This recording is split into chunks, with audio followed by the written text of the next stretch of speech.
Boa noite a todas e a todos. Com um pouquinho de atraso, mas é uma coisa normal.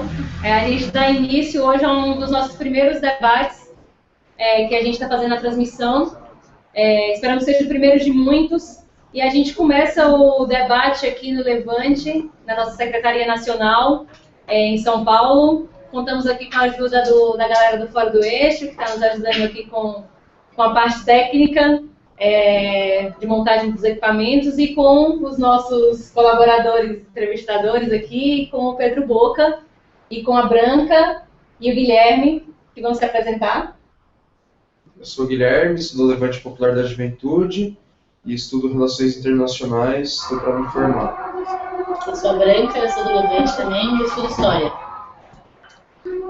Pode se apresentar também, Pedro. Eu sou o Pedro, sou do Coletivo de Relações Internacionais da MST, da Via Campesina, e fiz parte da brigada Gassan Canafani, que é a brigada nossa do Movimento Sem Terra e da ALBA, dos movimentos da ALBA para a Palestina. Fomos para lá em 2011 e em 2013, agora, no ano passado. Então, como o Pedro já deu a introduzida, digamos assim, a temática de hoje é sobre a questão do conflito na faixa de Gaza. É um tema que a gente está vendo nos grandes meios de comunicação e a gente pensou nesse debate como forma de procurar entender um pouco, né, e ter uma outra visão sobre o que é colocado pela grande mídia, né? Será que é isso mesmo que está acontecendo? E aí, Pedro, a gente quer começar pedindo para você fazer uma breve introdução um pouco da história, como é que esse conflito começa, para a gente se situar um pouco. Bem, é difícil falar do processo que está acontecendo agora em Gaza sem a gente pensar um pouco na história do Estado de Israel e na história do conflito mesmo. Como acho que boa parte de quem está assistindo deve saber, o Estado de Israel foi criado depois da Segunda Guerra Mundial, né, depois dos eventos, especialmente do Holocausto, né, em que houve um assassinato em massa, um genocídio em massa dos judeus, né, como um todo na Europa, a mando, claro, do projeto nazista, e isso criou uma comoção internacional muito grande que fez com que uma proposta política que tinha surgido alguns anos atrás, no começo agora do século XX, que é o sionismo, ganhasse muita força. Né? O que é o sionismo? O sionismo é um projeto político de alguns judeus, né, que entendiam que os judeus necessitavam e precisavam ter um Estado próprio. Né? Um Estado judaico que mantesse as suas tradições, que mantesse as suas origens, e que só ele poderia garantir a sobrevivência e a multiplicação da religião judaica. Né? O Estado judeu, que ainda não se chamava Israel, tinha algumas outras propostas, né? Não necessariamente seria naquela região. Foi inclusive proposta a criação de um Estado judeu na Argentina, aqui próximo a nós, na África, em outros lugares. Mas depois da Segunda Guerra Mundial, como os judeus já estavam começando a repovoar aquela área, né, que é uma área de fato do nascimento da religião judaica, onde historicamente o povo hebreu habitava, aquela região de Jerusalém, onde a gente chama de Palestina. A região da Palestina, que naquela época era governada pela Inglaterra, que tinha herdado aquela região depois da divisão das potências na Primeira Guerra Mundial, então foi escolhida para abrigar esse Estado judeu. É importante a gente colocar que, por mais que hoje seja pareça até estranho, né? Como assim, você tem uma terra e de repente você cria um Estado em cima dela, isso tinha uma plena aceitação naquela época, né? Tanto que tanto os Estados Unidos quanto a União Soviética, que foram os dois grandes vencedores da Segunda Guerra Mundial, concordaram na partilha da Palestina, que foi desenhada pela ONU em 1947 e colocada em prática em 1948. Essa partilha, ela dava 51% mais ou menos da Palestina para a criação desse novo Estado judeu e 48% para o povo palestino que lá estava, e uma parte, mais ou menos 1 e pouco por cento, que seria a região de Jerusalém, que seria controlada pela ONU. Isso é o plano original de partilha de 48. É importante dizer que na região onde se falou da criação do Estado de Israel, tinha palestinos lá, né? Não era como os sionistas diziam, né? A propaganda dos sionistas era um povo sem terra numa terra sem povo. Isso justificaria a criação do Estado de Israel. Tinha povo lá, esse povo foi expulso das suas terras, né, de uma maneira extremamente agressiva, muitos foram assassinados, e, enfim, isso em 48 já. Isso criou também um processo, né, de um pouco de agitação política ali, né. Era uma área, só um parênteses antes, em que as religiões, as três religiões, o islamismo, o judaísmo e o cristianismo conviviam muito bem, até porque as três são da mesma origem religiosa, né, reclamam o mesmo Deus. O próprio islamismo, que é a mais nova, também reconhece os profetas hebreus, reconhece Jesus Cristo, enfim, elas são parte do mesmo campo religioso, e essas religiões conviviam bem naquela área até 48, quando, em nome da religião, ou de ter uma terra para o povo judeu, o Estado de Israel foi criado e expulsou os palestinos daquela área em 48. Esses palestinos se refugiaram ou nos territórios que ficaram, né, na partilha para os palestinos, ou foram para fora da Palestina, especialmente para a Síria, para o Líbano, para a Jordânia, os países mais vizinhos para o Egito. E muitos também vieram aqui para fora. Isso em 48. De 48 em diante, o que Israel vem fazendo é um processo de tomada desse território, né, que às vezes acontece de maneira subliminar e às vezes acontece de uma maneira mais ofensiva, como aconteceu em 1967, quando Israel invadiu os territórios palestinos, que a Palestina nunca teve um Estado, né? Israel foi constituído como um Estado formal, mas a Palestina nunca teve o seu Estado nacional. Eram terras administradas ali pelos palestinos e pela ONU.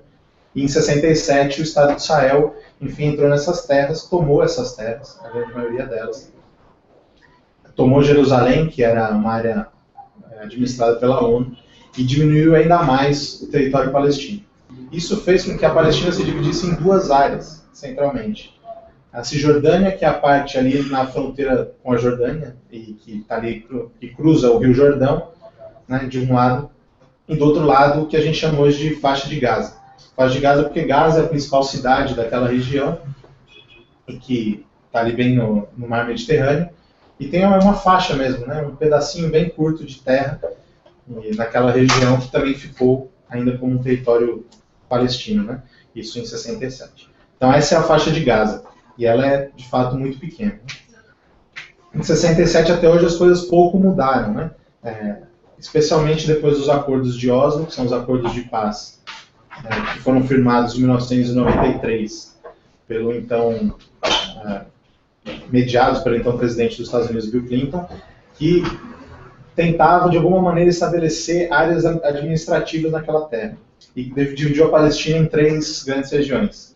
As áreas A, B e C, né, que seriam áreas A, as cidades palestinas, áreas B, as fronteiras ou as áreas rurais, que ficariam com controle militar de Israel, e as áreas C, que são as áreas especialmente de estradas e áreas de campo, que têm controle político e militar de Israel. Então, se a gente pensar que a Palestina tinha 48% da sua terra em 1948, ela chegou em 93 com mais ou menos 20% da terra original. Hoje, o que a gente pode chamar de território palestino, que é a proposta que o presidente Mahmoud Abbas leva para a ONU, para a criação de um Estado palestino, o reconhecimento de um Estado palestino, corresponde a 12% da Palestina histórica. Então é um processo gradual de tomada dessas terras, de tomada do espaço e, consequentemente, o exílio, a morte e o roubo da terra dos palestinos, né? Então isso é importante da gente colocar antes. Também é interessante falar, aí eu já vou chegar no que está acontecendo hoje, mas que Gaza é hoje a maior prisão do mundo, né? Gaza é um território, a faixa de Gaza, que é totalmente cercada, as fronteiras são fechadas, tanto a fronteira de Gaza com o Egito é fechada pelo governo egípcio, quanto a fronteira com o que se chama hoje de Estado de Israel também é fechada. Então em Gaza ninguém entra, ninguém sai, né? E significa então que a gente tem ali de fato um grande campo de concentração, que você não tem possibilidade nenhuma de sair, você que é palestino, não consegue viver lá, e também para entrar é muito complicado, você precisa de uma autorização especial e tudo mais. O que acontece em Gaza? Em Gaza a gente tem um crescimento populacional muito grande, então são centenas e centenas de milhares de pessoas que vivem num espaço muito pequeno, né? que não tem possibilidade de se expandir, uma população que, até pior do que na Cisjordânia, hoje não tem acesso à água potável, não tem acesso ao mar, por mais que seja uma região litorânea, Israel barra o acesso ao mar, e que não tem possibilidades, inclusive, de, enfim, desenvolver agricultura e tudo mais. Ou seja, eles vivem numa situação muito ruim, né, em Gaza. E isso, claro, que desenvolve na população um sentimento de revolta muito grande, né, que nos últimos anos tem sido canalizado pelo Hamas, que é um grupo islâmico, né, que prega a resistência armada e a construção de um Estado islâmico naquela região. Né. E esse pretexto, então, se antes Israel tinha o pretexto de vamos ocupar essa terra sem povo, para colocar o nosso povo, hoje a grande questão com Gaza, e a gente pode ver que a repressão está direcionada muito mais a Gaza, é justamente a questão religiosa. A desculpa de que deixar o Hamas crescer em Gaza é deixar o extremismo islâmico crescer em Gaza e, portanto, isso é uma ameaça a nós, judeus. Né? Então, esse é o plano de fundo geral. O que aconteceu agora foi que 3 jovens israelenses foram assassinados, sequestrados e assassinados agora em junho, né? O que, claro, que causou, e é natural que cause, é compreensível, né? Uma comoção da sociedade israelense, né? 2 garotos de 16 anos e um de 19 foram assassinados, e o governo de Israel culpou o Hamas pelos crimes. Né? Ainda não se tem nenhuma prova de que o Hamas de fato cometeu esses crimes, até porque eles foram cometidos na Cisjordânia, onde a influência do Hamas é um pouco menor. Mas com essa desculpa, Israel então começou a bombardear a faixa de Gaza no dia 8 de julho, né, com a desculpa de vamos derrotar, né, cortar a cabeça da cobra, como eles dizem, ou seja, vamos matar os dirigentes do Hamas para que isso não crie, né, uma maior organização dessa organização, né, desse instrumento, né, que temos como inimigo. Né. Isso começou no dia 8 de julho, né, do dia 8 até hoje já foram mais de 500 mortos, 121 deles são crianças de menos de 13 anos. E no dia 17 de julho agora a gente viu pela primeira vez em muitos anos o ataque terrestre a Gaza. Eles abriram as fronteiras e invadiram com um exército regular e com tanques de guerra. Também mudando um pouco o padrão dos ataques a Gaza. Normalmente o ataque a Gaza é feito com bombardeios e agora ainda mais com drones e tudo mais. Mas agora com essa investida terrestre, ela também ganha um pouco esse caráter de dominação no território. Ou seja, não só a gente está bombardeando e criando uma série de destroços, mas a gente está invadindo aquele lugar, expulsando as famílias e tomando aquela terra. Ou seja, fazendo também na faixa de Gaza o que tem sido feito na Cisjordânia aí já há muitos anos. Então acho que é isso um pouco que a gente está vendo. Né? Infelizmente, a mídia em especial tenta colocar uma ideia de que a gente está vendo uma guerra. Né? Uma guerra entre palestinos e israelenses. Né? É complicado falar disso porque o conceito de guerra é quando você tem 2 forças fazendo uma disputa. Né? Uma disputa normalmente em condições similares. Você tem 2 exércitos combatendo um ao outro. Né? O que a gente está vendo em Gaza, na verdade, é um grande massacre. Né? São mais de 500 mortos, assim, enquanto os palestinos tentam resistir em tática de guerrilha, com pequenas metralhadoras, com bombas caseiras, pedras e o que mais pode ter, Israel vem com drones, hoje soltaram bombas químicas lá de fósforo branco, com tanques de guerra, enfim. É uma situação completamente desnivelada e é mais um capítulo, um triste capítulo dessa, talvez uma das maiores vergonhas que a gente tem na história recente da humanidade, que é o genocídio do povo palestino e a construção do Estado sionista de Israel. Não, eu queria perguntar para o Pedro, que a gente vê muito na mídia tradicional, né, que a gente sabe que não dá para confiar muito, né, no que a gente costuma ouvir e tal, que é muito na desinformação da população, né, e o que fica muito, o que eu vejo que fica muito, né, as ideias que passam para o povo é essa ideia de guerra, que acho que você já falou um pouco, né, que não é uma guerra, mas a ideia é que existe uma guerra ali entre Israel e Palestina, e a ideia de que é um conflito entre religiões, né, que é que judeu não gosta de árabe, isso cai até no próprio imaginário popular, né, no próprio senso comum, judeu e árabe não se dão, não se gostam, isso é uma guerra, na verdade, por religiões, porque eles discordam, não sei o quê. Eu queria saber até que ponto isso é inventado, se existe alguma verdade nisso, qual é a verdadeira raiz, né, desse conflito, para além desse bombardeio que teve hoje, assim, o que pode Você já falou um pouco, tal, mas entrar um pouco nisso. Existe esse conflito religioso? O que na verdade acontece, né? A questão religiosa ela é a principal desculpa para o conflito, né? Porque ela é o que sustenta o sionismo. Como eu disse, o sionismo não tem nada a ver com religião, né? O sionismo usa a religião para motivar um projeto político de dominação, um projeto colonialista, imperialista, que visa, enfim, ampliar o próprio poderio econômico e militar daqueles, enfim, de quem tem esse projeto, que hoje está concentrado no Estado de Israel. O projeto original do sionismo, né, do Estado de Israel, ele vai do Rio Nilo, no Egito, até o Iraque. Né? Esse é o projeto dos sionistas, ou seja, criar um Estado que vá do Rio Nilo até o Iraque, que é o grande Estado de Israel, a terra prometida para nós. Isso significa não só dominar toda a região da Palestina, como entrar no Egito e tirar a Jordânia, o próprio Iraque, todos os países ali do lado, o Líbano, a Síria, etc. Ou seja, é um projeto expansionista, né, com caráter extremamente político, geopolítico e econômico. Né?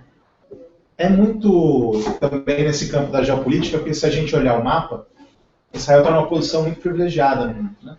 Porque Israel está ali na Ásia, mas também perto da fronteira ali com o Mar Mediterrâneo, que tem a fronteira com a África e a fronteira com a Europa. Ou seja, é uma região que historicamente sempre foi uma região de passagem de mercadorias e de tudo mais, e que hoje também cumpre um papel fundamental, especialmente no transporte e comércio de petróleo e gás, que vem dos países do Golfo Persa para a Europa e etc. Então, controlar aquela região, aquela região sempre foi muito disputada. Você pegar na história, os persas queriam controlar aquela região, os romanos queriam controlar aquela região, enfim, é uma região que é estratégica geopoliticamente. Então, isso também explica um pouco o fato das grandes potências imperialistas em 1948, e já desde o começo do projeto sionista, terem apoiado a criação do Estado de Israel. Né? Não é um ato de bondade a Inglaterra ter cedido aquela terra para a construção do Estado de Israel. Né? Até porque a Inglaterra sofria muita pressão dos árabes, né? Por exercer ainda aquela questão do colonialismo, que em 1948 já era um grande absurdo. Ou seja, você dá uma certa independência para os países, né, do colonialismo, mas você cria ali um Estado que vai controlar os recursos naturais, que vai controlar a passagem desses recursos e que vai ter uma posição geopolítica privilegiada. Agora, entra a questão religiosa, porque ela é uma questão muito fácil de você manipular a sua própria população. Né? Esse aqui a gente tem um Estado judeu, não é um Estado laico. Né? O Estado de Israel é um Estado judeu. Ou seja, para você ser cidadão de Israel, muito preferencialmente você tem que ser judeu. Ou seja, quer dizer que 98, 99% de quem mora em Israel é judeu ou tem origem judaica. É muito mais fácil você criar um inimigo atacando algo que não tem defesa, não tem, se você não escolhe uma corrente, não é uma corrente política que você escolhe, não é a sua religião, é parte da sua cultura e tudo mais, né, do que você justificar aquilo por, nós queremos tomar a terra do outro. Né. É por isso que Gaza tem muito esse foco, porque em Gaza, onde tem o Hamas, acho que a gente pode falar um pouco até melhor depois, mas hoje é o único lugar na Palestina. A Palestina sempre teve um histórico de movimentos de libertação laicos. Né? O Fatah, que hoje governa a Cisjordânia, os movimentos de esquerda sempre foram laicos, defendiam um Estado laico. Né? Então era muito mais difícil combater isso, porque o Fatah dizia, bom, vocês querem ser judeus, vocês podem ser judeus, para mim não tem problema, só para de matar meu povo.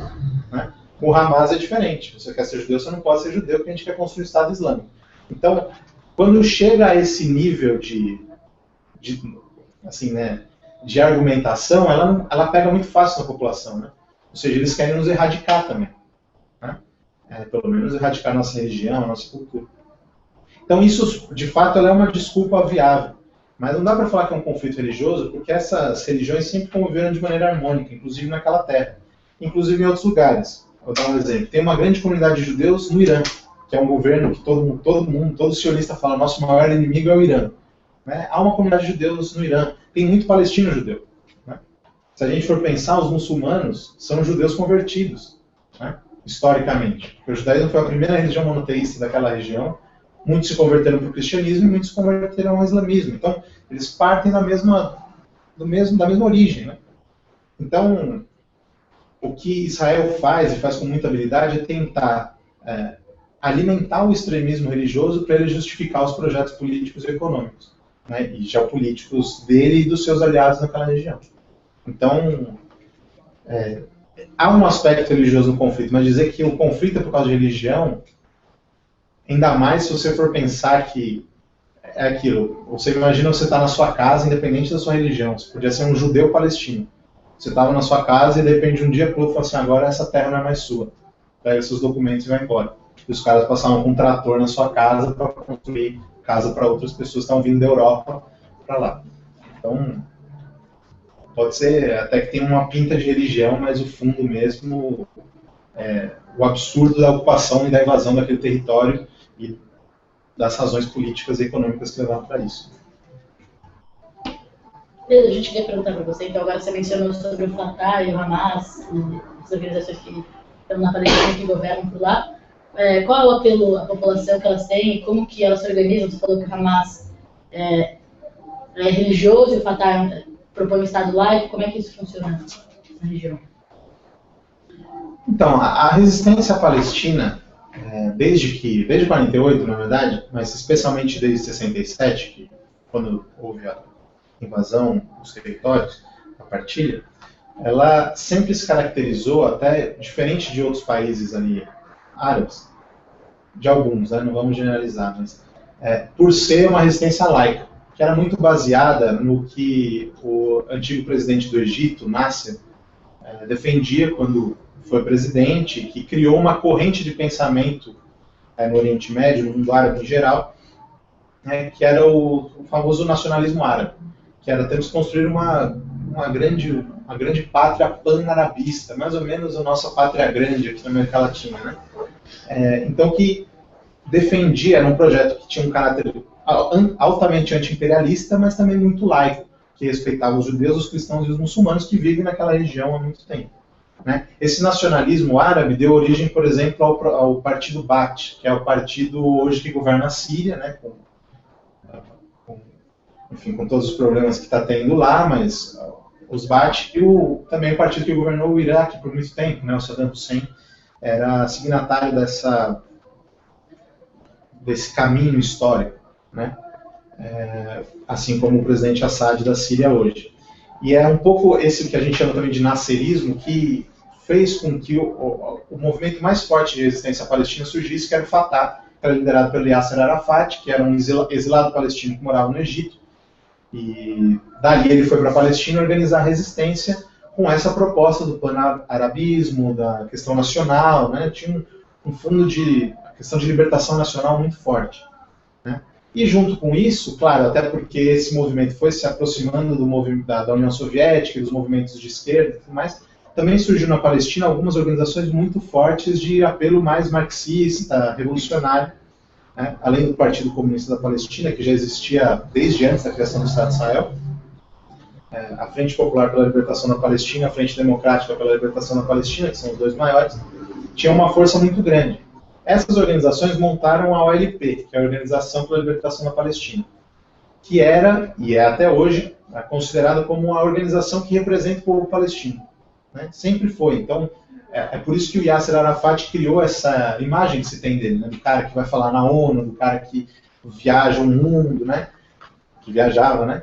Porque ele era o presidente da OLP e presidente do Fatah, que era a organização que tinha mais força. Mas o Fatah tinha esse caráter mais laico, né? Então, que fazia a luta política de fato, a luta de libertação nacional.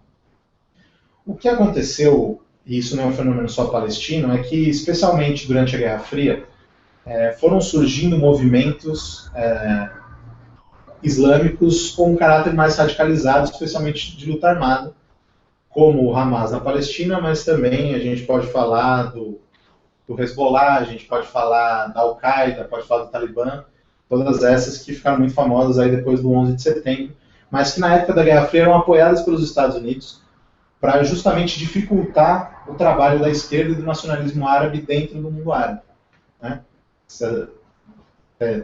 Já que estamos assim, se vocês assistirem acho que é o Rambo 2, filme Rambo 2, no Rambo 2, que é o que ele está no Afeganistão, não sei se é o 2 ou 3, mas ele está lá com o Talibã, e meio assim, nós aqui do exército dos Estados Unidos estamos aqui com vocês para lutar contra os soviéticos, né, que estavam ali, né? Isso que falei de galhofa do Rambo, mas mostra que era esse processo mesmo, né? Então, o que os Estados Unidos pretendiam naquela época era criar uma força que dividisse o povo árabe, que, por mais que a esquerda e os nacionalistas tivessem diferenças, o projeto político deles era o mesmo. Na Palestina, por exemplo, era a OLP. Então, se você criasse um movimento que dividisse a resistência e que também servisse a esse propósito de dar a Israel o inimigo que eles tanto procuravam naquela região, né? Tanto que antes agora dessas grandes ofensivas ao Hamas, que foi crescendo durante os anos, o grande inimigo de Israel era o Hezbollah no Líbano. A gente vai lembrar da invasão ao Líbano, etc. Então, que tinha essa coisa, e Israel sempre falou, não, o Líbano vai nos atacar, o Hezbollah, não podemos deixar crescer, ia lá e bombardeava Beirute. E aí, Beirute na Síria, né, bombardeava o Líbano, etc. Assim como foi feito na Síria também, e assim também foi feito agora recentemente no Irã. Né? Em 2011, Israel declarou guerra ao Irã, que tem um governo ali que também é resultado de um processo de luta popular muito forte, etc.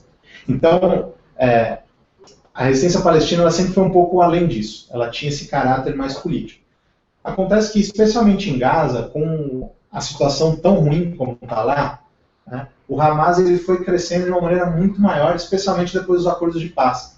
Porque os acordos de paz, o que o Fatah se comprometeu? Bom, a gente vai dividir o país aqui, né, nessas áreas e tal, mas nas áreas A a gente administra, certo? Então a gente vai ter um governo, e esse governo é nosso, do Fatah.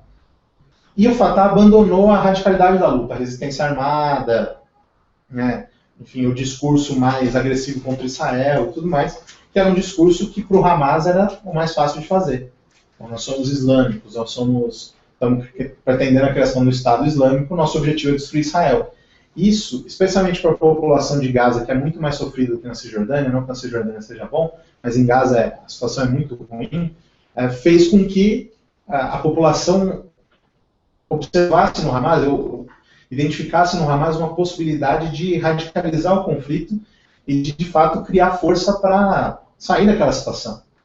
Além disso, o Hamas, por ter toda essa influência das outras organizações islâmicas, especialmente da Irmandade Muçulmana, que foi crescendo muito nesses anos, também sempre recebeu armas, teve mais estrutura para fazer esse combate, né? Então ele foi crescendo militarmente e com a população, politicamente, né? Tanto que agora o Hamas governa a faixa de Gaza, né, depois das eleições regionais, e quando a gente foi lá para a Palestina, o que todo mundo dizia é que não tem eleição na Palestina desde 2004, porque se tiver, o Hamas ganha na Cisjordânia também, né? Então que tem um apelo popular muito grande hoje, né? Então, isso tem mudado um pouco o paradigma da luta lá, né? Então, se você tinha antes essas organizações mais dentro da OLP, o Hamas não faz parte da OLP, nem o Hamas nem a Jihad Islâmica, que é um outro grupo islâmico, que também tem muita força em Gaza, né? E isso tem descreditado a OLP, né? Porque a OLP, bom, que era o grande porta-voz, agora não governa Gaza, não tem mais tanta força, e com o fato de Israel também eleger o Hamas como um instrumento, como inimigo principal, acaba mudando um pouco o foco, né? O que tem acontecido muito na Palestina, para encerrar isso, né, eu já falei muito, mas é que nos últimos anos o Hamas e a OLP têm sentado para conversar. Tem uma proposta, né, de que o Hamas e a Jihad Islâmica entrem na OLP, né, que, enfim, que tem o seu próprio regime de governo interno, etc. Tem algumas divergências, mas que eles estão tentando superar essas divergências, e acho que isso também assusta um pouco Israel, né, porque a partir do momento que acontece na Palestina, o que aconteceu no Líbano, porque no Líbano o Hezbollah era um movimento islâmico do mesmo jeito que o Hamas, mas ele foi se aproximando especialmente dos partidos de esquerda, e hoje é o governo do Líbano numa grande coalizão de partidos nacionalistas, comunistas e o Hezbollah. Ou seja, o Hezbollah deixou de ser um aliado do imperialismo, não que isso tenha sido dito, né, mas que o imperialismo quisesse colocar suas fichas para dividir o movimento, e ao contrário, ele se uniu ao movimento político no Líbano, e hoje tem um governo muito forte, que está sustentando o Líbano há alguns anos já. Então, acho que se o Hamas faz o mesmo na Palestina, isso para Israel é um problema. Porque se o Hamas está lá para dividir a luta, a partir do momento que ele consegue unificar, o inimigo fica muito mais forte. Então, acho que esse ataque, essa ofensiva ao Hamas nesse momento, ele tem um pouco a ver com isso, com a possibilidade de união das forças na Palestina hoje. Pedro, deixa eu só fazer uma adendo aqui. As pessoas estão se comunicando, né, mandando pergunta. Fizeram uma correção, disseram que é o Rambo 3 aqui. Eu não sei se é o 2 ou 3, faz tempo que eu não assisto. Disseram aqui, o Anderson respondeu aqui dizendo que era o Rambo 3. E aí tem algumas perguntas que a gente recebeu, eu queria fazer uma aqui. Pergunta do Gil Zesmar, ele é do Sindicato dos Ferroviários. E ele pergunta, o conflito dá-se pela influência das mortes ocorridas em ambos os lados, ou existe influência política e econômica? Status de liderança na região ou exploração geográfica? Eu acho que é bem aquilo que você falou no começo, né? Se for pelas mortes, veja, morreram 3. Dos 3 que morreram, eles mataram 500. Se fosse para dar uma resposta, acho que a resposta é um pouco exagerada, né? Me parece que a morte dos 3 jovens foi a desculpa que Israel queria para avançar, porque é o que ganhou a opinião pública, né? Israel, eu fui para lá agora faz nem um ano que eu estive lá, e a opinião pública de Israel é muito dividida, muitos jovens se negando a entrar para o exército militar lá é obrigatório, enfim, a comunidade internacional tem botado uma pressão muito grande em Israel, especialmente nas campanhas do boicote. Alguns países da Europa já boicotam Israel. Por exemplo, eu fui lá em 2011 e voltei em 2013. Em 2013 eles já não carimbam mais o passaporte. Por quê? Porque muitos turistas que tinham o passaporte carimbado com Israel hoje não podem entrar em vários outros países, né? E toda essa campanha do boicote ela tem a ver com essa questão, então, de ser contra o que Israel tem feito historicamente lá. Isso mexe também com a opinião pública de Israel, né? Quando você vê alguns artistas, por exemplo, que são convidados a fazer shows em Israel, e aí eles se negam a fazer isso, e publicam, nós não vamos, porque estão naquela campanha. Então isso para a própria população, nós estamos criando um Estado que todo mundo odeia, né? Então isso também divide lá dentro. Quando eles matam 3 adolescentes, isso a opinião pública nós temos que dar uma resposta, isso é um absurdo, né? E de fato matar 3 adolescentes, né, que nem eram do exército, enfim, não tem... então isso criou uma unidade na opinião pública que o Benjamin Netanyahu, que é o primeiro-ministro de Israel, aproveitou para fazer o que ele queria fazer, né, que era fazer uma ofensiva ali em Gaza. Tem um fato também, que eu vi alguns estudos aí, mas não consigo falar com certeza, mas eles descobriram ali no Mar de Gaza, no Mar Mediterrâneo, uma reserva de petróleo bem grande, mais ou menos o que é parecido com o nosso pré-sal, mas é mais para cima. Israel até consegue tirar o petróleo de lá, mas para passar o petróleo, para comercializar, ele precisava ter as refinarias e o oleoduto em Gaza, naquela região. Então, o que o pessoal tem dito é que faz muito sentido agora fazer uma ofensiva terrestre, que é o quê? Dominar aqueles territórios para poder construir essa infraestrutura para a exploração do petróleo no Mar de Gaza, né? Então, tem tudo isso aí. A questão regional também é muito importante, porque Israel estava precisando mostrar força ali. Porque o que a gente teve? A gente teve a chamada Primavera Árabe, né? Não gosto desse termo. Em muitos lugares mais retrocedeu do que avançou, então chamar de Primavera é meio estranho. Mas uma série de mobilizações populares, né, nos países árabes. Israel ficou meio só observando, caiu o governo da Líbia, teve todo o processo na Síria, em outros países, no Egito, na Tunísia e tudo mais. Mas na Síria, que era um dos grandes inimigos de Israel, historicamente, até por isso, por essa origem no Partido Baath, por toda essa questão, o governo da Síria ganhou o conflito, a guerra civil, que foi muito financiada por Israel e pelos seus aliados ali, especialmente a Irmandade Muçulmana, que antes era inimiga e agora virou amiga, né? Muda muito a política, depende dos seus interesses, né?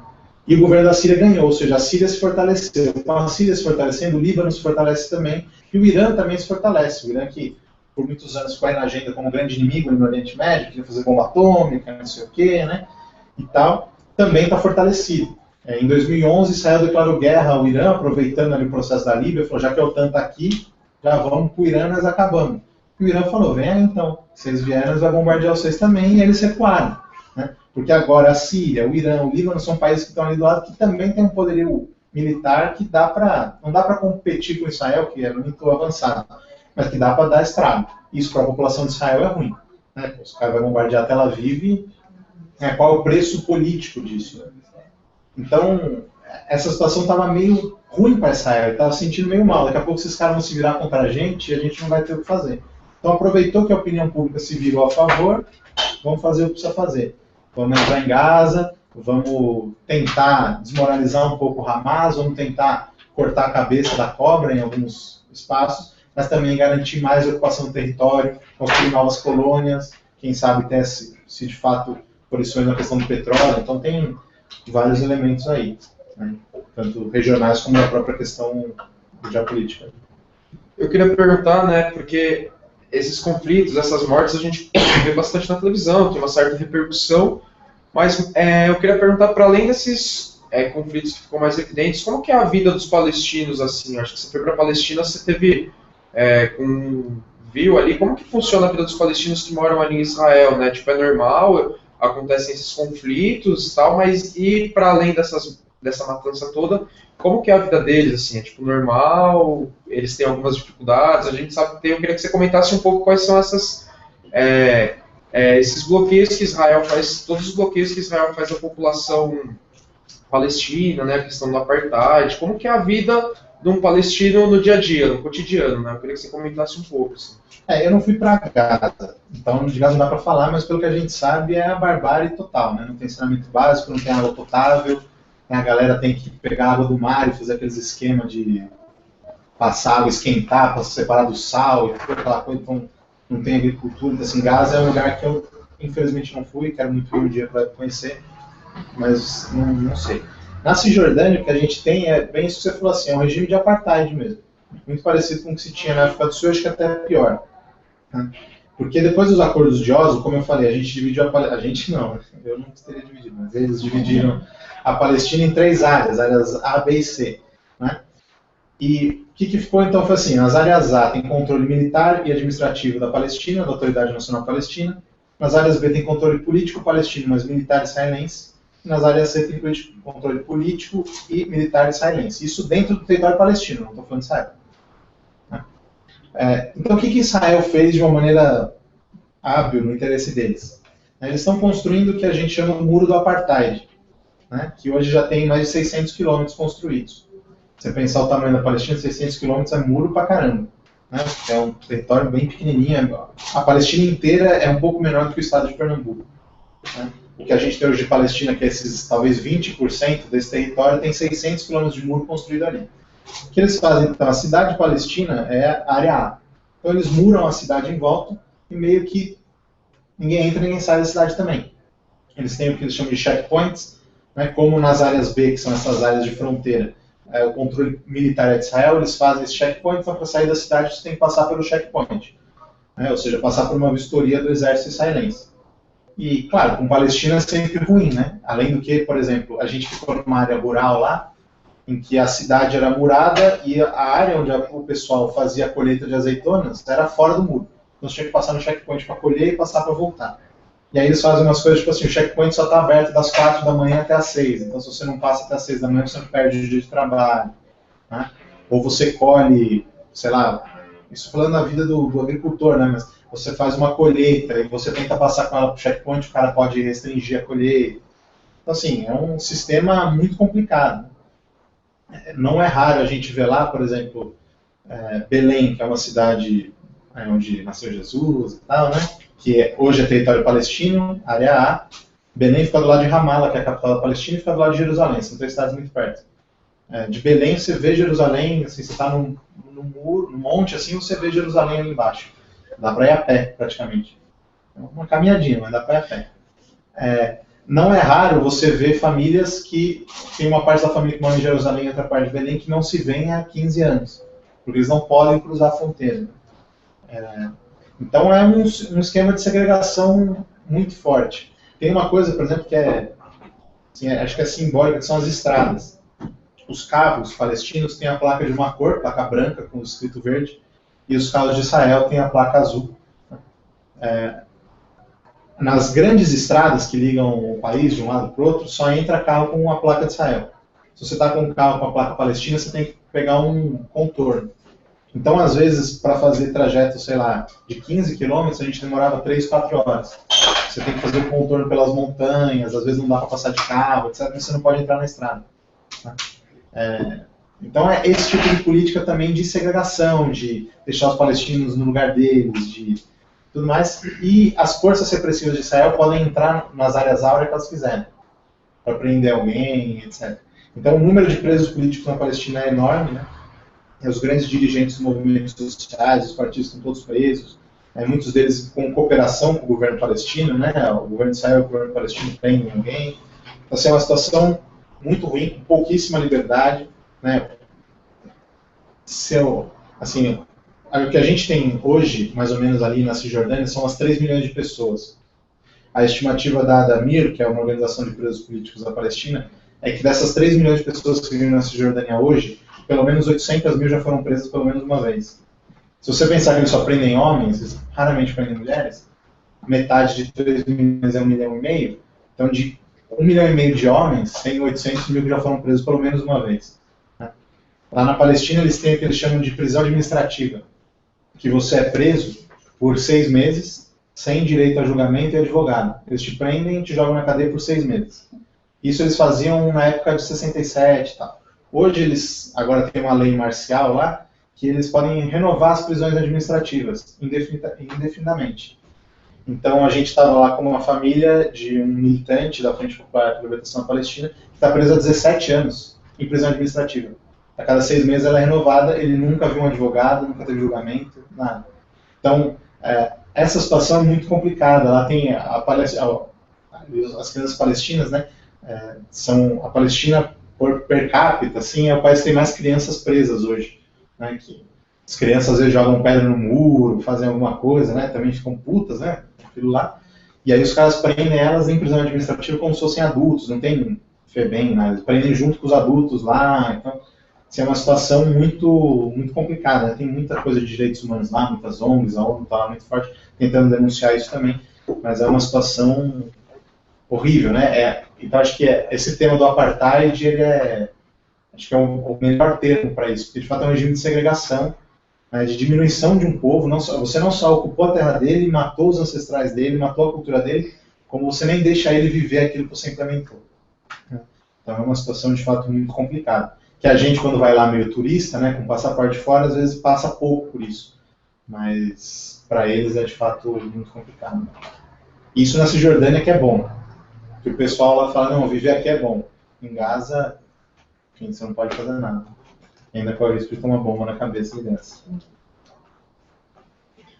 Pedro, outra coisa que a gente queria que você comentasse, então agora você falou bastante sobre esse regime de apartheid que os palestinos vivem cotidianamente, mas sobre a repressão dos próprios israelenses que se manifestam contra esses bombardeios que estão acontecendo atualmente, ou contra os muros do apartheid, contra esse regime que está instaurado na região. Assim, confesso que disso eu sei até menos, né? Porque a gente teve contato com poucas pessoas. Eu fiquei muito pouco tempo em Israel, né? Que a gente chama hoje de Israel. Mas o que a gente sabe é que é aquela coisa, né? A dinâmica do imperialismo e das potências opressoras, da opressão em geral, ela também oprime os seus próprios cidadãos, né? Que é isso quando a gente vê aqueles filmes da Guerra do Vietnã, né? Do cara que era americano, mas ia pro Vietnã, acabava com a vida dele, né? Claro, acabava com a vida de muitos vietnamitas, mas também a questão destrutiva que você tem pro seu próprio povo, né? Em Israel é muito parecido, me parece. O exército é obrigatório, né, em Israel para todos os jovens a partir de 16 anos. São 3 anos de serviço militar. Se você não se recusa ao exército, você é preso por esses 3 anos, até completar 19 anos. E depois dos 3 anos que você faz serviço obrigatório, sempre que te convocarem, você é obrigado a voltar para o exército. Se você rejeitar, você é preso também. E nesses 3 anos, é lógico, você pega um jovem de 16 anos e tem 3 anos para moldar a cabeça dele. Né? Em muitos casos, a gente tem uma organização lá que trabalha nos 2 lados, né, o Alternative Information Center, o AIC, que tem um companheiro nosso lá, que é um argentino judeu, que foi morar em Israel, serviu o exército, foi preso, se recusou a servir de novo. Que conta, assim, né, de que muitas vezes os jovens, eles são contra a guerra, são contra a ocupação, e aí quando eles chegam no exército, não só tem processo de lavagem cerebral, mas tem aquela coisa, assim, você é contra, então ele pega você e seus melhores amigos e te joga na pior região de Gaza para você fazer combate com o pessoal do Hamas lá, no garoto de 16 anos. Lógico que seus amigos vão morrer. Aí você vê os seus amigos morrendo e você fica com raiva daquilo e você começa... Então é uma cultura de ódio que é gestada em Israel, com isso, com a questão do serviço obrigatório, com o próprio sistema educacional, né? E que tem essas outras coisas, né? Muita gente presa porque se recusou a servir o exército, o movimento sindical em Israel extremamente reprimido, qualquer movimento político. Em Israel não é permitido que os palestinos que lá vivem, que trabalham lá, tem muito palestino que vive na Palestina, mas que trabalha em Israel, que eles se organizem em partidos políticos, em organizações sociais. O que a gente tem são os que a gente chama palestinos de 48, né, que ficaram lá, que moravam lá e que o Estado de Israel aconteceu em volta deles, eles continuaram lá. E eles se organizam lá e tal, mas é uma parcela pequena da população que também é muito reprimida, né? São os pobres de lá, né, os palestinos. Então, é isso. A cultura de ódio que é feita para fora, ela também, normalmente, ela é feita para dentro, né? Ela faz parte do mesmo projeto de militarização, de opressão. Tá?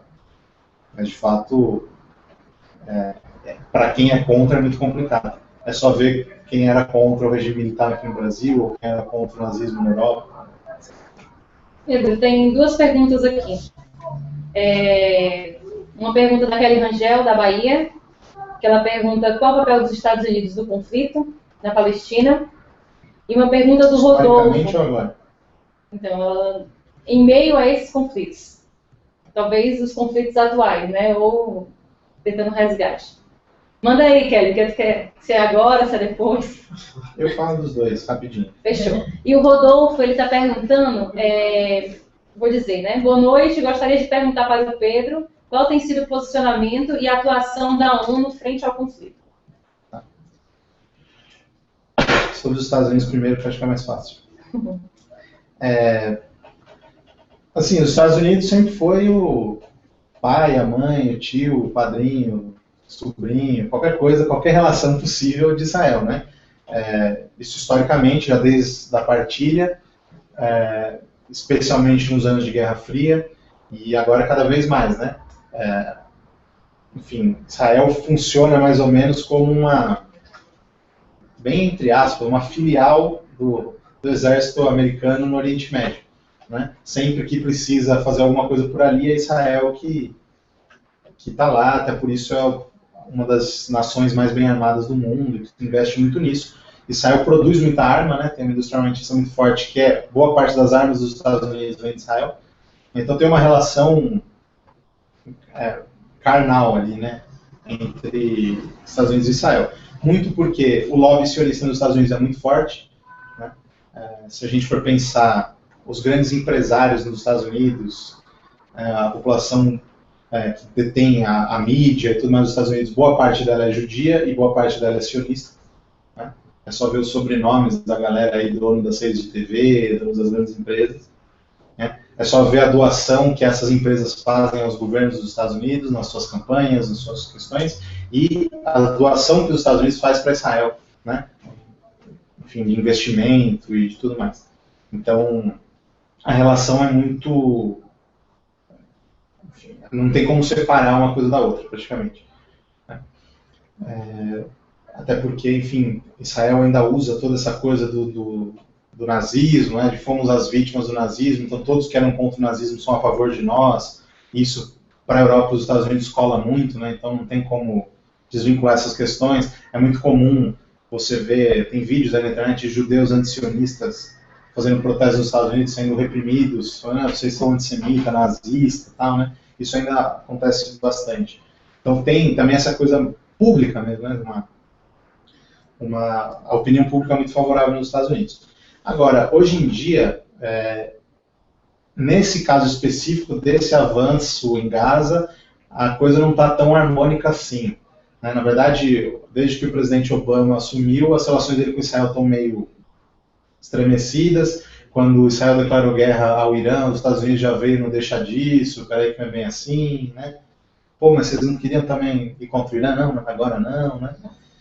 Muito porque os Estados Unidos não conseguem, me parece hoje, com o desgaste político que tem, atuar em mais de uma frente. Né? Os Estados Unidos já estão na Síria, os Estados Unidos já estavam na Líbia, os Estados Unidos ainda estão no Iraque, ainda estão no Afeganistão, né? Estão olhando muito aqui para a América Latina também, então não tem como falar, vamos arrumar mais uma guerra para mim. Né? Então, a proposta de cessar-fogo foi feita pela ONU, o relator da proposta foi o John Kerry, que é vice-presidente dos Estados Unidos, né? O Obama se colocou meio, pô, isso aí está violando os tratados, né? A gente sabe que Israel viola o tratado toda hora, mas, né, um pouco nesse sentido. Então, assim, não dá para dizer que hoje os Estados Unidos estão 100% favoráveis ao que acontece em Gaza. Mas também não dá para dizer que são contra, né? Porque na prática é o projeto deles. Quanto mais força Israel tiver ali, quanto mais controle do território tiver, e especialmente se tiver controle de recursos naturais, de petróleo e de gás, é tudo que os Estados Unidos querem. Então, acho que para os Estados Unidos é difícil sustentar isso publicamente hoje.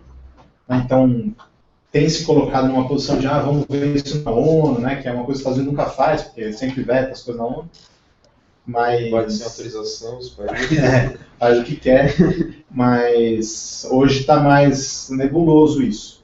Né? Até porque os Estados Unidos fez, por conta dos conflitos agora no mundo árabe, os Estados Unidos retomaram um processo de aliança muito grande com as organizações islâmicas, especialmente a Irmandade Muçulmana e todas essas. É só ver que na Síria, por exemplo, o exército rebelde sírio, tinha gente da Al-Qaeda, tinha gente do Talibã, tinha gente do Hamas e tinha dinheiro da Síria e dos Estados Unidos, Departamento de Estado dos Estados Unidos. Então, aqueles que eram inimigos há 10 anos atrás, hoje são aliados dos Estados Unidos naquela região. Né? Especialmente agora depois da suposta morte do Osama Bin Laden, né, que muita gente diz que foi até um pouco por causa disso, né, nem mostrar o corpo, então, tipo, fala que o Bin Laden morreu, que agora a gente não tem mais que ter esses caras como inimigo, vamos ser amigos deles de novo. Né? Então, a política dos Estados Unidos ali está um pouco mudando um pouquinho também, né? Então essa coisa ainda está um pouco sem entender. Agora, é claro, me parece que a política de Israel hoje ela está mais avançada em termos para uma ofensiva do que a dos Estados Unidos, até por isso que rola esse descompasso. Né? O Netanyahu sempre, desde que ele é primeiro-ministro de Israel, sempre muito agressivo, sempre muito tendo que invadir, tendo que atacar, e que até pela opinião pública nos Estados Unidos hoje não é muito a linha que eles estão seguindo. Mas especialmente depois do fracasso que eles tiveram aí na Síria agora. Tem uma última aqui. Eu não falei da ONU. Sim, a ONU. Então, é complicado a Tem ONU. mais duas aqui. Porque a ONU, ela deveria funcionar, mas ela não funciona. Porque a ONU é um sistema jurídico internacional que tenta regular as relações entre os países. Só que, como a gente sabe, o aparelho jurídico só funciona se você tiver como reprimir quem não cumpre o que você acorda.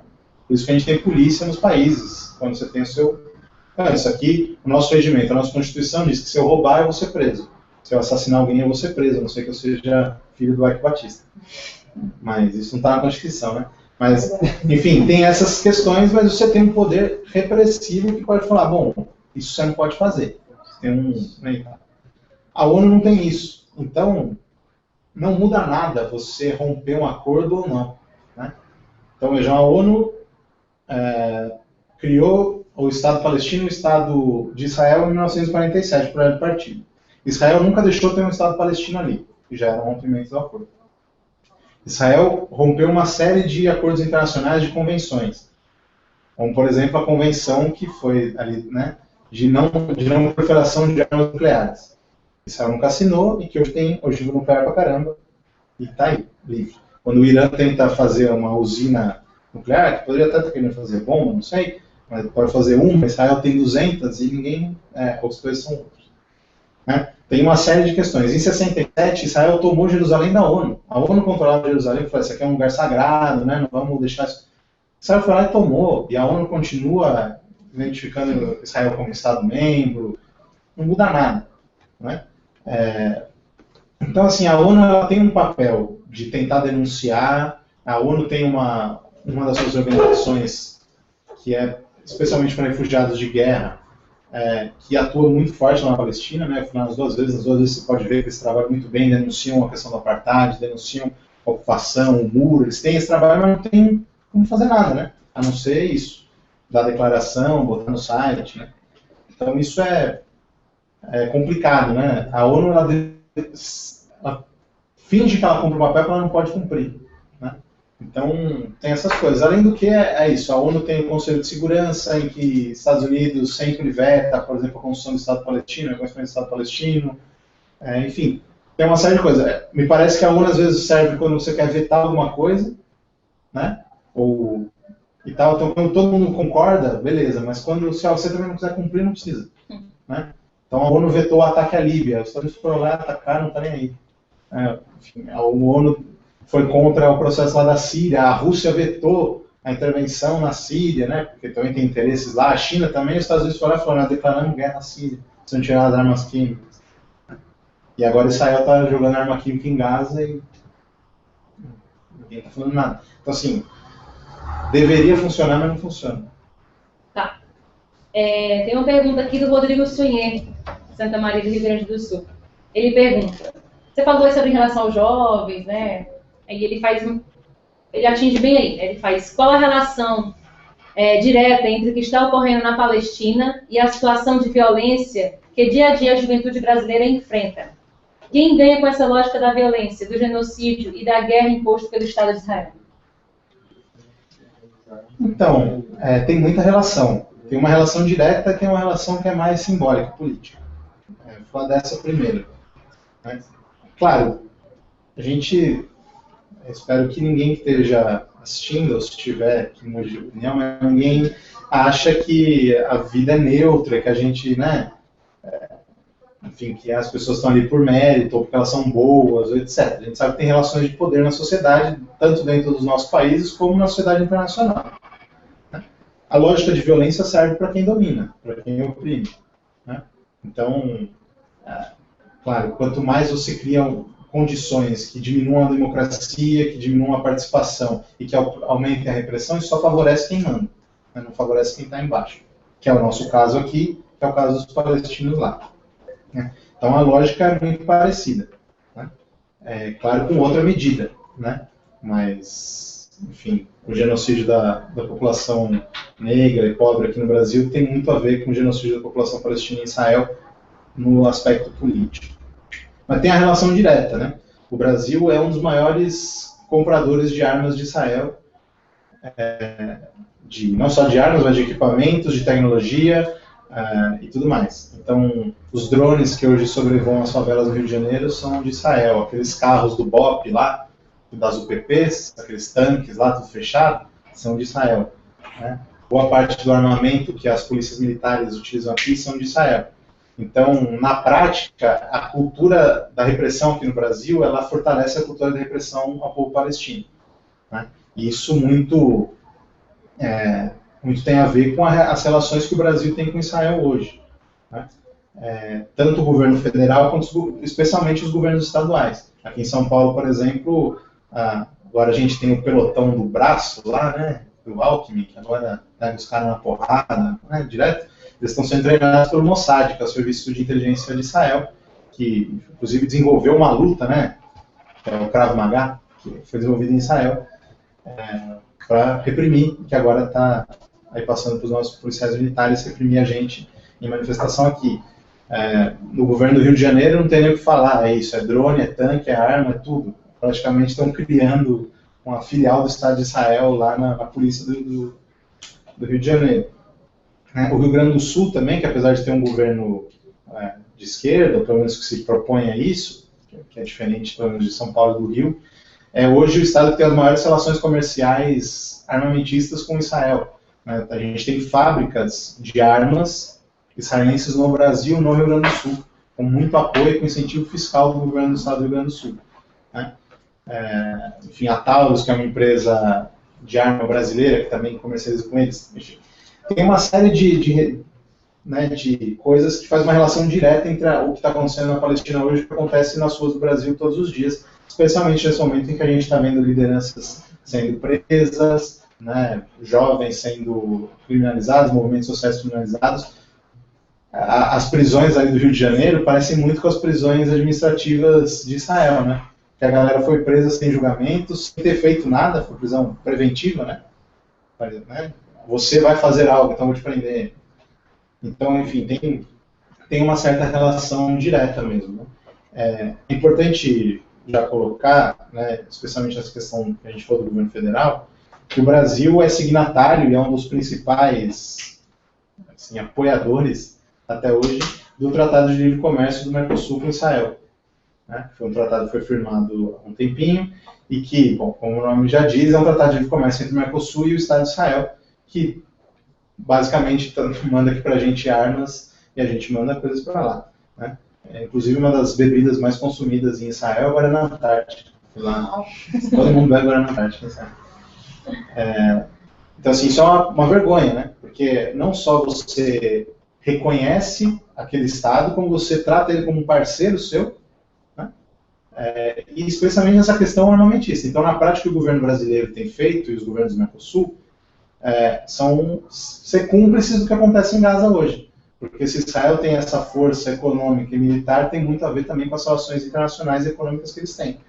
Então, acho que isso é uma coisa que a gente precisa aqui no Brasil e nos outros países da América Latina ter, talvez, como um horizonte para o próximo período, né, que é exigir o rompimento das relações comerciais, econômicas e diplomáticas com Israel.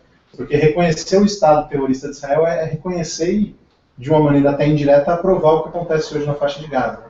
Então, acho que isso é algo que a gente tem que debater nesse próximo período. É muito oportuno fazer esse debate agora, na época de campanha eleitoral, de também dar uma politizada nesse debate, de ver se a gente consegue suspender esses acordos, né? Porque eles são uma vergonha para a gente e que dão muito dinheiro para Israel também, matar a Palestina à vontade. Então, não adianta a Dilma ir na ONU e falar que... Ela fez um discurso super bonito, né, na penúltima Assembleia Geral da ONU, que ela disse, a próxima vez que eu vier aqui, eu quero ver os palestinos sentados numa cadeira, eu quero ver o Estado palestino, então isso é tudo muito bonito. Mas enquanto ela continuar comprando arma deles, eles vão continuar morrendo. Então vai ter um momento que nem vai dar para ter Estado palestino, não vai ter gente. E acho que isso é Claro, a política externa do governo brasileiro avançou muito, inclusive nisso, nos últimos anos. Há 15 anos atrás a gente nem falava de Estado palestino. É um avanço, mas acho que dá para pressionar para mais. Acho que os movimentos de juventude, né, o Levante, um deles, e outros, tem que pressionar politicamente na rua para que isso seja suspenso. De fato, isso é uma vergonha. Não adianta fazer... O Itamaraty também soltou uma nota agora contra os ataques a Gaza. Se é contra o ataque, para de comprar arma deles, para de financiar, né? Aí é fácil. Você dá o porrete na mão do menino, depois que ele bate em alguém, você fala, pô, como você bater com isso? Não, eu queria que você comentasse um pouco da campanha que tem, né? Que você já começou a falar um pouco do BDS, né? Que é uma campanha mundial. E como está no Brasil, assim... e um pouco isso, né? Tipo, reafirmar um pouco o que o governo Dilma pode, tipo... O que a gente tem que exigir, assim, concretamente do governo Dilma, assim, romper todas as relações, o que a gente tem que levar na rua, assim, e falar um pouco disso, assim, como que o governo... E dessa campanha do BDS, tanto do governo como da própria sociedade, né? Como que ela funciona. Aí eu queria que você comentasse um pouco. A campanha de BDS, que significa boicote, desenvolvimento e sanções... Desenvolvimento não, desinvestimento. Desenvolvimento é a hora. Mas ela é um pouco espelhada no que aconteceu na África do Sul, né?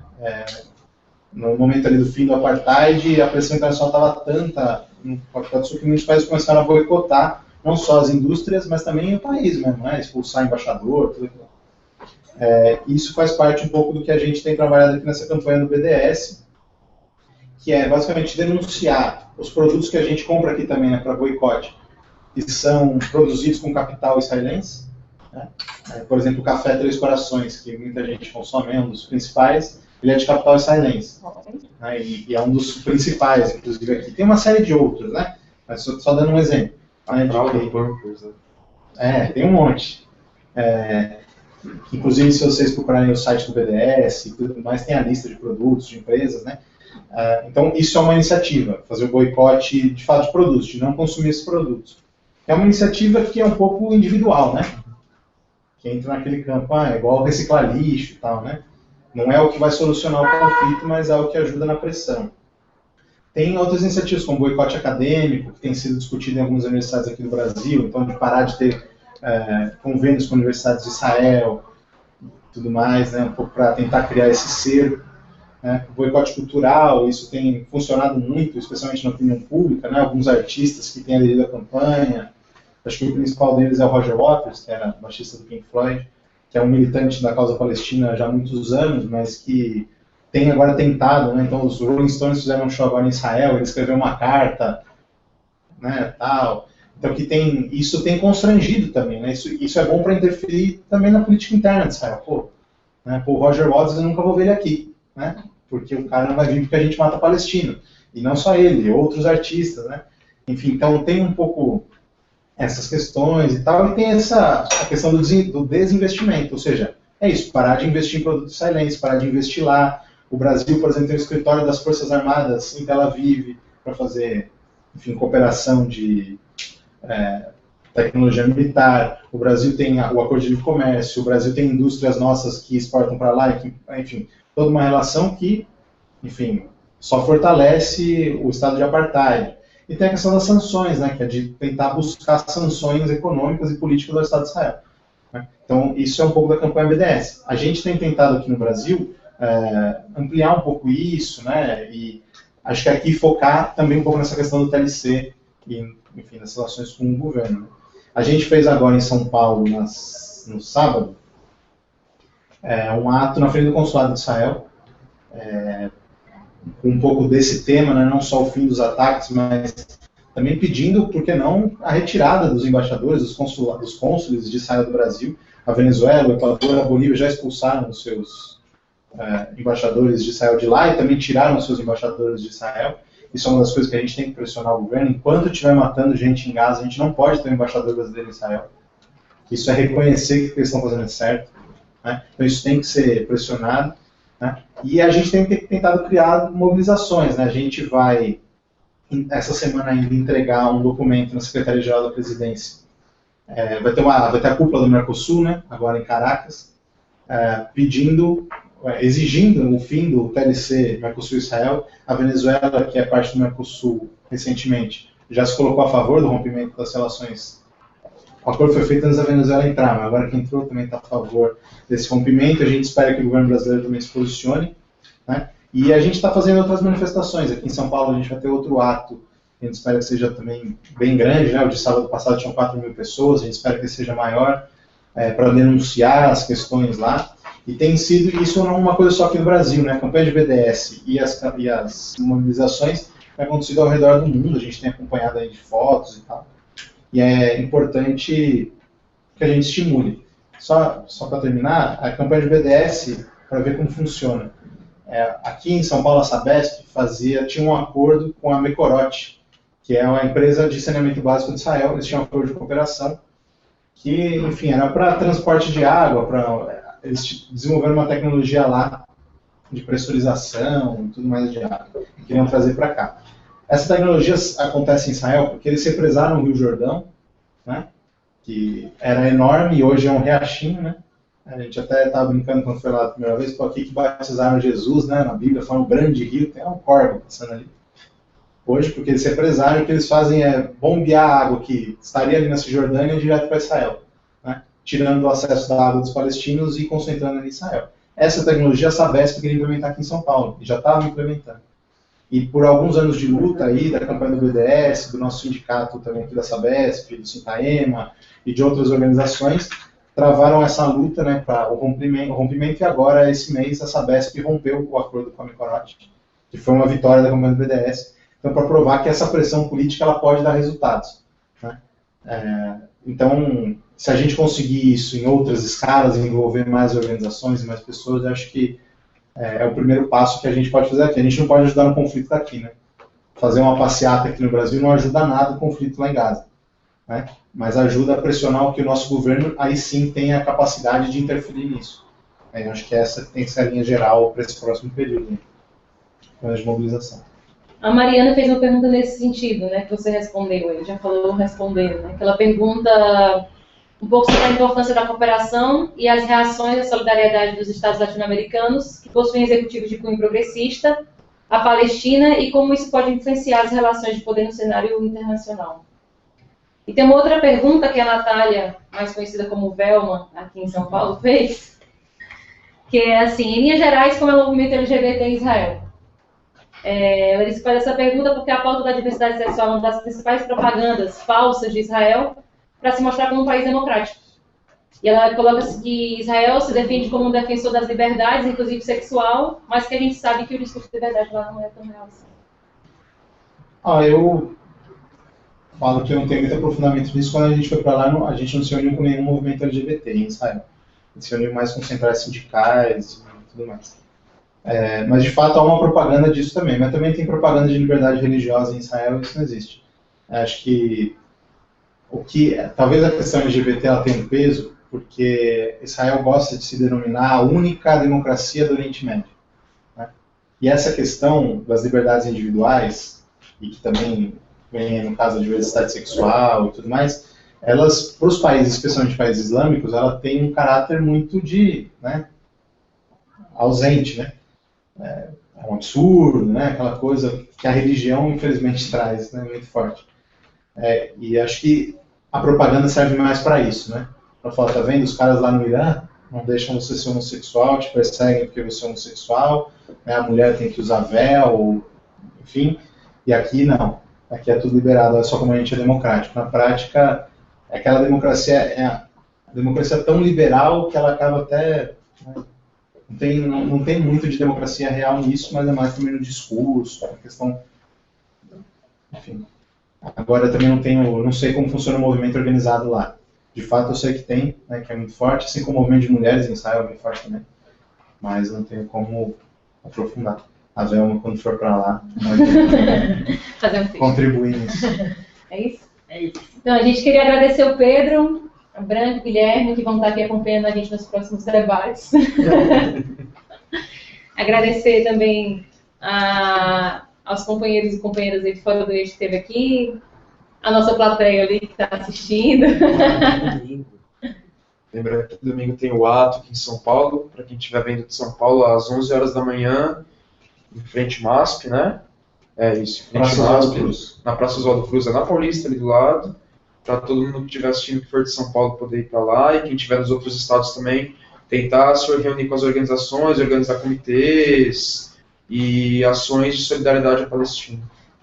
Só nisso, assim, é importante colocar que a gente, especialmente agora, tem tido uma unidade das organizações políticas sobre esse tema da Palestina que eu milito nessa causa faz alguns anos, eu nunca tinha visto do jeito que está agora, numa unidade tão forte, numa linha tão boa. Estou querendo dizer o seguinte, quem não está em São Paulo, que a gente tem um comitê que ele é atuante permanentemente, tanto o comitê de BDS como Solidariedade à Palestina, mas quem está nos outros estados de tentar fomentar isso, né? Porque todas as organizações com quem o Levante tem contato, com quem está assistindo tem contato, estão, né, nessa mesma linha. Então a gente tentar se juntar, nem que seja um ato pequeno, nem que, por exemplo, os partidos têm candidato a deputado, ou, enfim, os movimentos apoiam um candidato a deputado, nem de chegar numa reunião com o candidato e falar assim, se você for eleito, você se compromete, né, a defender o fim do Acordo de Livre Comércio com o Mercosul, a criar uma frente parlamentar em defesa da Palestina, isso pode ser feito em qualquer lugar, né? Quanto mais força a gente conseguir somar, melhor. A gente não precisa fazer ato de 4.000 pessoas toda semana. Se fizer, ótimo. Se tiver ato de 4.000 pessoas toda semana, quer dizer que tem uma grande força na sociedade. Mas se a gente, mesmo nas cidades pequenas ou em outros estados, conseguir se organizar minimamente, já dá um grande apoio para a luta e, de fato, faz a diferença. Então, acho que é isso. Obrigada, Pedro. Obrigada, Pedro. Obrigada a todos e a todas que nos assistiram aí nesse período. Esperamos, né, daqui a 15 dias voltar de novo com uma nova temática. Fiquem ligados aí na nossa fanpage. Agradecer a galera que acompanhou pela internet, que mandou pergunta, que está aqui falando, mandando um beijo pro Pedro. Foi muito bom. Já mandaram aqui, a Liliane mandou dizendo, parabenizo o Pedro, manda um beijão para ele, foi muito bom. Eu acho que o debate civil... A Liliane. Eu acho que o debate civil para esclarecer muita coisa e mostrar qual é o nosso papel, né? O nosso papel enquanto brasileiros e enquanto lutadores e lutadoras que querem transformar a realidade não só nossa, mas a realidade de todo o mundo aí, nos nossos sonhos aí que a gente tem. E pedir para convidar todos a visitarem amanhã o site do Levante, levante.org.br. Vai sair um artigo de opinião do Pedro falando sobre justamente essa questão da faixa de Gaza. Acho que é isso, boa noite, tchau. A gente está indo ver que a gente está com fome. Já dá para substituir o Serginho Grão.